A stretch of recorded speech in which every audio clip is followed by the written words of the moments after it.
Greetings there, wrestling fans. Another episode of Pro Wrestling Tonight. I am your host, John Bullard, and with me in the studio, the man, the myth, the legend, Mr. Made for TV, Tully Bertorelli. You have seen him on shows like Empire, Chicago PD, and a host of other television shows and also movies that you probably wonder, I've seen this guy before. Well, he's in live and living color with us here at the studio. Now, before we go through our interview with Mr. Bertorelli, let's take a look at this amazing highlight reel of him in action, both in the ring and in front of the camera on television. My name is Tully, they call me Tully. Could've named me Scully, but my mother named me Tully. My name is Tully, they call me Tully. They could've named me Scully, but my mother named me Tully. You don't know what I'm capable of. You don't know how badly I can hurt you. My name is Tully, they call me Tully.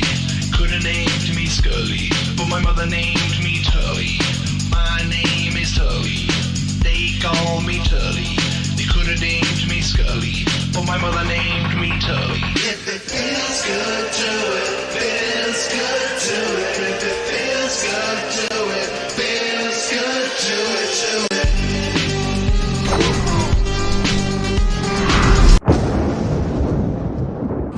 We had to turn up. Old folks had to do more. Now, about any old phone will do. Saturday night is a good time to fight, yeah. Saturday night, there's gonna be a fight. Saturday night is a good time to fight, yeah. Saturday night, there's gonna be a fight. All right, ladies and gentlemen, my guest with me, Mr. Tully Bertorelli, the man who is known as Mr. Made for TV. Tully, thank you once again for always showing up and being on time, unlike your friend Johnny Nye, who just crashes the party. I have to just go through this real quick. Why is it that a guy like you, who have been on television, movies, he's done also music as well, which we'll cover that topic with your band, what has brought you and Johnny Nye together? Well, they always say, keep your enemies closer than your friends. And Johnny Nye is my friend. But also he has a lot of enemies, so he needs protection.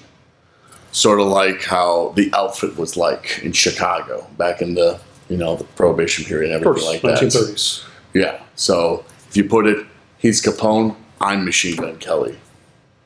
Yeah. And then we got guys like Solomon Stone who fits the puzzle, And of course, you also have Bo Anderson, who's always behind the scene pulling strings. Pulling strings. He's giving us endorsements left and right. I do have to give him credit. I recently just had an audition with Guinness, and it went with the other guy. But I was that close, and he is not more than just a manager. He's an agent to the stars. Okay, I stand corrected. Yeah. So, Mr. Bertorelli, how old were you when you first decided to get into the world of professional wrestling? What age was it when you decided, I want to body slam people for a living?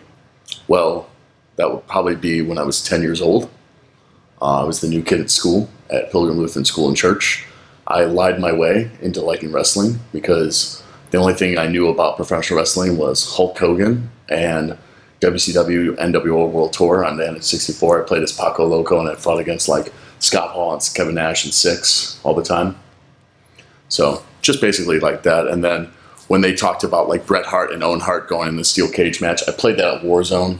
I used to be a big video game guy. I remember playing you remember the WWF arcade game? Of course. Yeah, I used to play that all the time. I was either the Road Warriors or Hulk Hogan or Ultimate Warrior. You're talking about the WrestleFest game. Yeah, the WrestleFest game. Yes.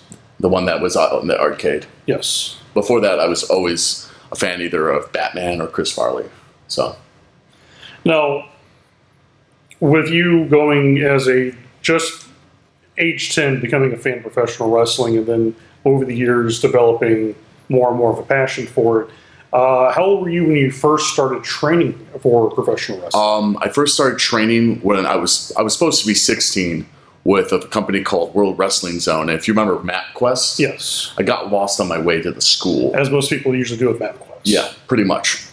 And then I remember it being part of the mailing list for Windy City Pro Wrestling, owned by Sam DeCiro, and he had a fantasy camp.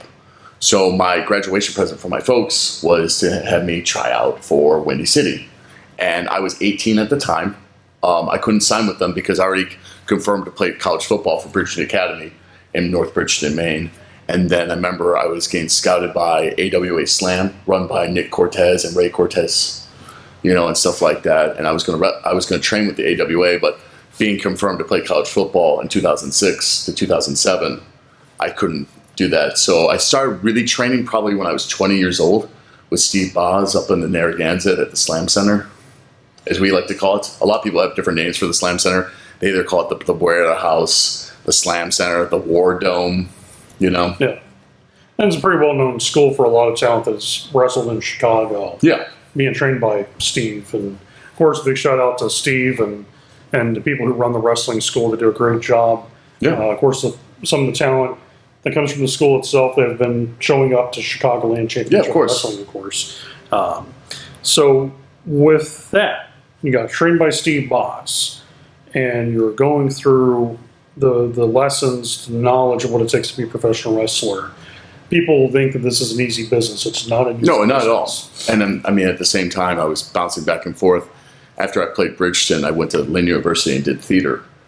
And the reason why I took acting was to be a better talker in the ring, which was the stupidest thing you can tell a college professor, that you want to be a professional wrestler, so you're going to be major in drama. But the cool thing was I bounced back and forth between summers and trained with Boz, and then he knew I knew how to talk, so he made me a ring interviewer. Of course. And then I was Tully Riley. As you know, I go through so many names. And then I became a manager. I was Jack Tully. And then eventually, the second summer I came back, I was scooped up to be a referee for Pro Wrestling Blitz with Tony Scarpone. And I learned psychology from working with all these guys, being a ref, from like Jay Bradley, Hardcore Craig, the Beer City Bruiser, Brandon Blaze, the Land Lover, Tony Rican. Like, I learned how these guys, Robert Eagle Anthony, I learned how these guys put on a match just by listening to them in the back and see what worked. And then probably going into wrestling was probably in 2011 when I graduated college, because then I was full-time there, and I worked for guys with like UWC Nation, Anarchy Pro, ARW, and that's how I developed more personas and everything like that. So, yeah, so I've been roughly in the business since about 2010. First started in 2010. It's just complicated to talk because everyone's like, wait, what number are we on? Yeah. Because I was always in and out of college. Of course. So, but, yeah. But you was getting your education, which is, for our viewers at home, education is extremely important to get that first before you go after your dreams. Of course. So, and have a fallback. Absolutely. You have to. Yeah. And that's not matter just for the world of wrestling. That's with anything you go for in life. It's good to have that education to fall back on so you can take care of yourself and your family. Right. So with going through professional wrestling, you also start dabbling into the world of stuntman work and comedy. So after college, my mentor, Harry Murphy, who was a professor of mine, big shout out to him, he told me to go back to Chicago and study at Improv Olympic, which I did at the Wrigleyville location. IO no longer exists, by the way. But I learned long-form improv. I learned the way of Yes and, the Herald, the Del Close way of acting and stuff like that. So it was like long-form improvisational. Yeah. And with that, I dabbled more in the scene. I was on, here's some fun facts a lot of people people see on my IMDb. I was on Drunk History with Derek Waters in the first season. I was an audience plant on Steve Harvey. I was also a featured in the movie Divergent. We play a drinking game to it, the boys and I. And then with that, I remember when I was doing fun background work as a background actor, and I told a guy to be quiet on set, and it turned out to be a stunt guy. Because he asked me who I was. He's like, are you a featured? Are you an extra? Are you a day player? This is lingo. Of course.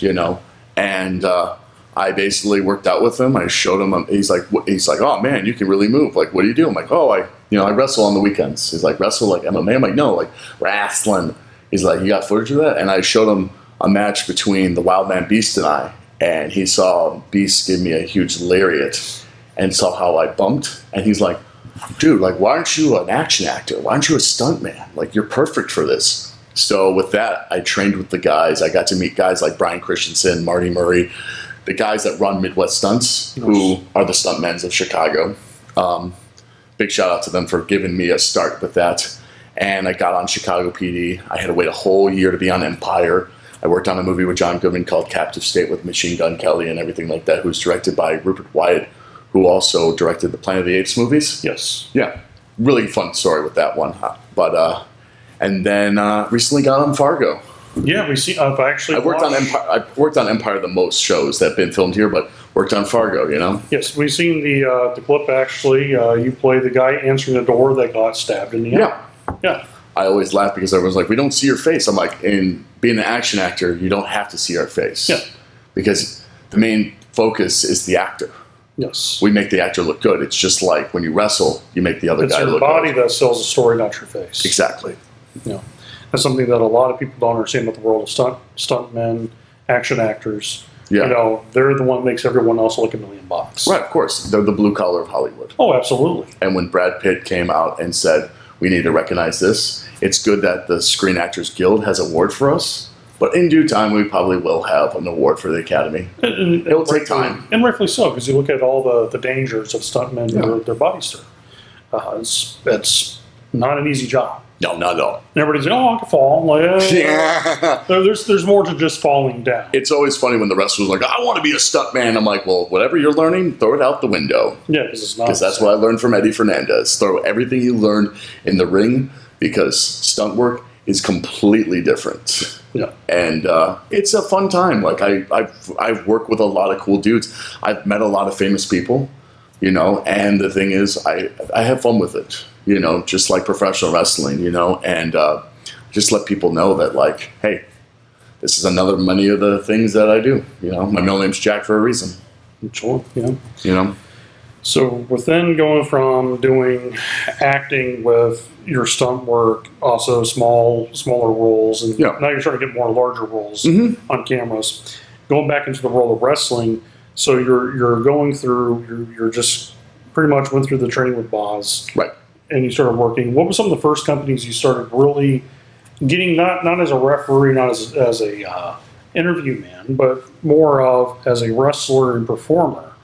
Probably Anarchy Pro, run by Super Bad Santana Starks. He really gave me the opportunity. He was the first one to ever bring television alive. And then when I was Loverboy Tiberius Tang, he really loved the tag team Love and Violence. Like, I used to prance around in sparkling booty shorts and wore a wig, you know, and then it'd be popped off in the match. And we came out the Party Man by Prince, but it was so simple. This guy, Kelly brother Bill, and Kelly brother Tim Kelly, who's up there now, he always told me, it's just like, that's old school. It's very much Freebird. You're the Michael Hayes of Anarchy, you know, and that was a huge honor to be called that, because I'm a huge old school wrestling fan.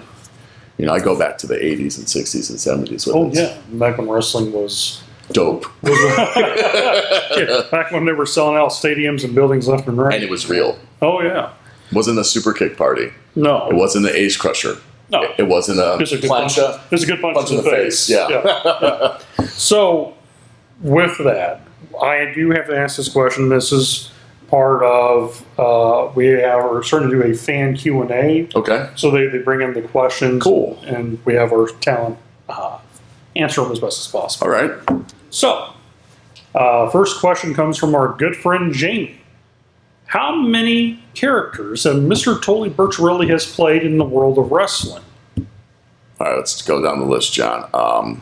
We got Tully Riley. We've got Jack Tully. We got Tully Monster. We got El Tully Mustro. We have Blanco de Americano Numero Uno. We have Chuck Tower. We have Big Red Tower. We have Tedrick Tower. We have Baron von Brexit. We have Charles Brexit. We have Loverboy Tiberius Tang. We have Loverboy. We have the 11th one of the world, Tully. We have the Legend of Tomorrow, Tully. Do not sue us, DC. We have, what's another one Madman Duncan. So I can go down the list more. Those are the ones on top of my head. So I think that was 20, right? I don't know we have enough time for all of that. Yeah, pretty much. Oh, and I was also Bruno Stromboli, tribute to my brother Fumo Stromboli. Yeah, as of now, that's all I think. Yep, pretty much. Oh, and Union Jack Tully. There we go. Oh, and yeah, that's about it. Oh, and Tully Tower. Yeah, so that's 25. You're a man of many names and many talents and aliases. Yep. I wonder if this man was a secret agent in another life. Things you want to tell us about? No. Okay. I plead the fifth. By the way, are we 6 feet apart? Close enough. Okay. Anyway, so next question comes from Rachel. Hi, Rachel. She writes, I once read in an interview that Brooke Shields said that Tully Bertorelli was absolutely one of the greatest stuntmen I've ever saw. Acting-wise, meh. What's my take with Brooke Shields? We're not talking about that. I know there's a running feud. Yeah, there's a running feud. We don't talk about that, man. Why'd you bring up Brooke Shields, man? Why did Rachel ask me this? No, we're not talking about Brooke Shields. I have no way of screening some of the questions. You know what? I'm going to talk to your producer. Whoever your producer is, you should have clarified these questions. We do not mention Brooke Shields. Brooke Shields is a trigger of mine. The only good movie she was in was Freaks. So we do not talk about Brooke Shields like that. Okay. It's like Voldemort. She will remain nameless. She's a she-male-female dog. Okay? So, next question. Breathe. If you have your aspen inhaler. I'm good. Good. Our next question comes from our friend Pierre. Hello, Pierre. Bonjour. Guten Tag. That's German, Oh. by the way.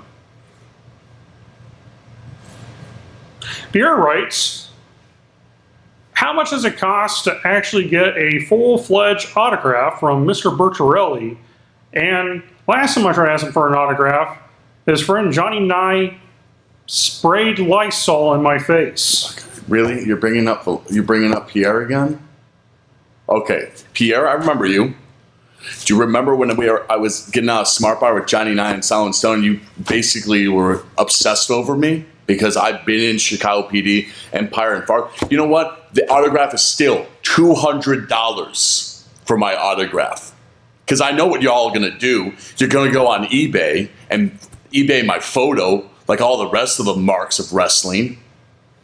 Next question, John. $200. There you go, Pierre. Remember, next time wear a face shield. Next time, don't ask for an autograph. Sorry to swear. Sorry. And that, ladies and gentlemen, is Pro Wrestling Tonight, as we're now canceled due to this. I apologize, folks. So,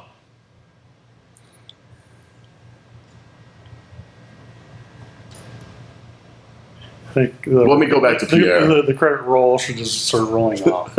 Anyway, there is a curse now on my show thanks to Garrison. Garrison has dropped that on me, and now here we go.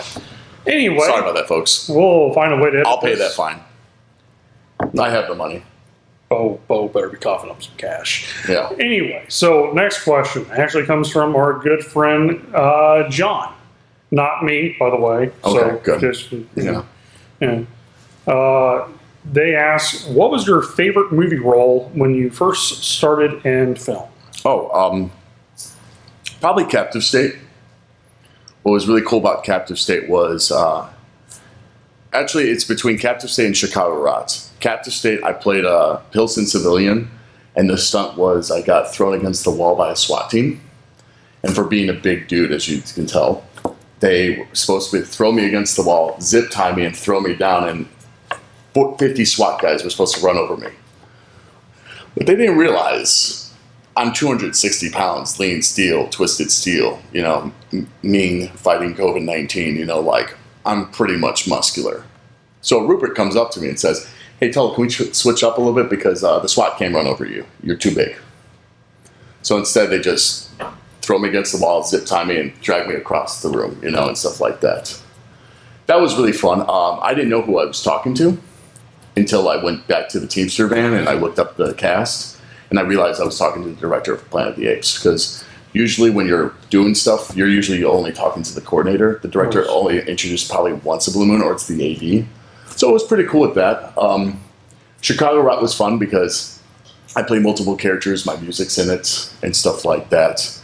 And it was the first time I ever got killed on camera, which, you know, I get like shanked in a van and like blood splurts everywhere. So I had like a CO2 tank and everything like that.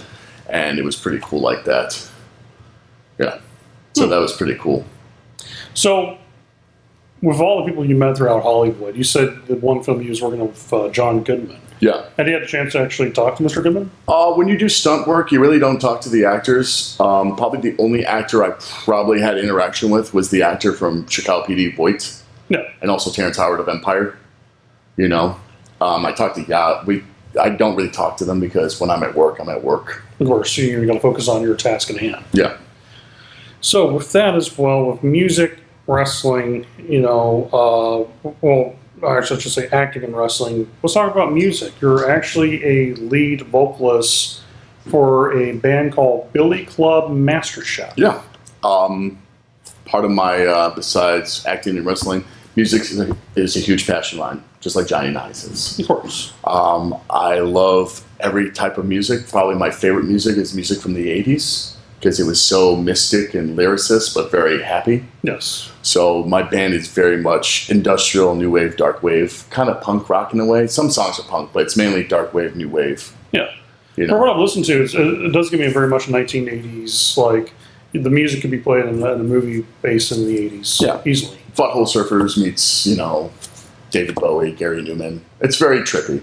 Yeah. You know, and you can easily go on Google and just type in Billy Club Master Chef, and you'll see our Bandcamp, you'll see our YouTube videos and stuff like that. Something's coming out soon that I can't really, because Bo doesn't want me to announce it, from Entourage Unlimited, but we have a thing in the works with Billy Club Master Chef. Okay. Yeah.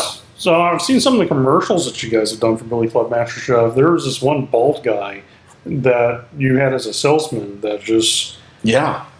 How much do you pay that guy to create that crazy commercial? Too much. Yeah, I reckon so. I know. That was a human car wreck. And the kid in that too, he's like Macaulay Culkin, you know? Yeah, you just want to leave him at home, right? Yeah. So, going back to wrestling, I know we've been kind of going different things, but you have lived such an interesting life. Right. The people you've worked with. Now you're at Chicagoland Championship Wrestling. You've worked in different companies all over Chicago, Right. all over Midwest, but now you're on a national television show. Correct. And you're teaming up with Johnny Nye, Solomon Stone. You have the well-known agent of the stars, Mr. Bo Anderson. Correct. When that all formed up, I know Johnny was telling me how he met Solomon. It was during a time he was performing at Solomon's family's casino. And you met them through your friendship with Johnny. Correct. And Solomon and I also played against each other in football. Oh, so it's a lot. It was a fun rivalry. Yes. But what does the fans at home, for the viewers at home that are watching this show and also will be tuning in to watch, Grapplemasters, what do they have in store to watch you guys do what you do best? Just gotta watch and see. Because we definitely saw the little highlight. Oh, you, yeah. You can handle business. Oh, yeah. They just gotta watch and see. Buy a ticket. I'm not gonna spoil anything. No dirt sheets. Buy a ticket. Go on Amazon Prime. Watch the Sin City Playboys. Because we're a force to be reckoned with. We're not the Horsemen. We're not Degeneration X. We're not Evolution. We're not the stables of the past. We're the future of professional wrestling. We're bringing back old school mentality. Something that's lost in professional wrestling. We always dress to the nines. I see so many kids when I'm in shows that don't even wear a suit. They rather wear their Affliction shirts with their tight jeans. When you see the Sin City Playboys, they wear the best suits. We wear the best jewelry. We are the best of the best. And we're going to prove to Chicagoland why we're taking over.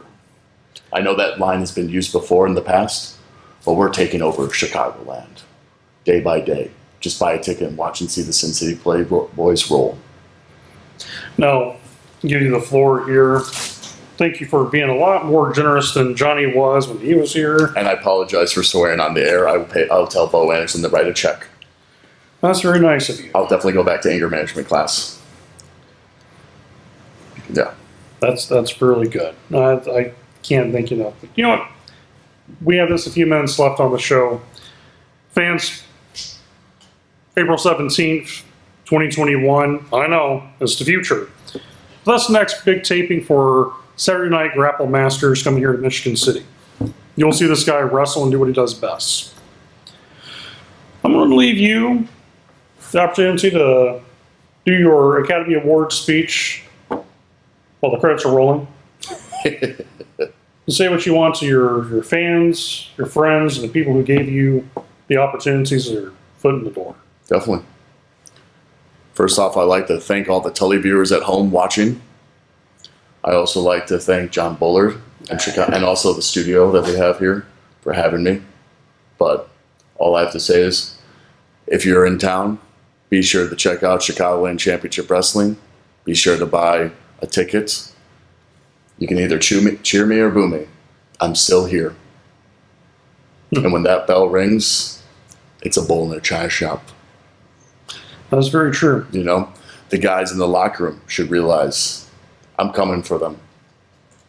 And I got my two best friends with me on my side, and I also have my agent. They better watch and see, because adjust your television. It's time for television. Thank you, John. Thank you. Yeah. And ladies and gentlemen, catch this guy on the big screen TV coming near you, and also for all you fans who are watching Fargo, Empire, Chicago PD, and Chicago Rot. just check this guy out. He's on Internet Movie Database. You're going to have a great time watching him. For all you viewers at home, we'll see every single one of you at ringside.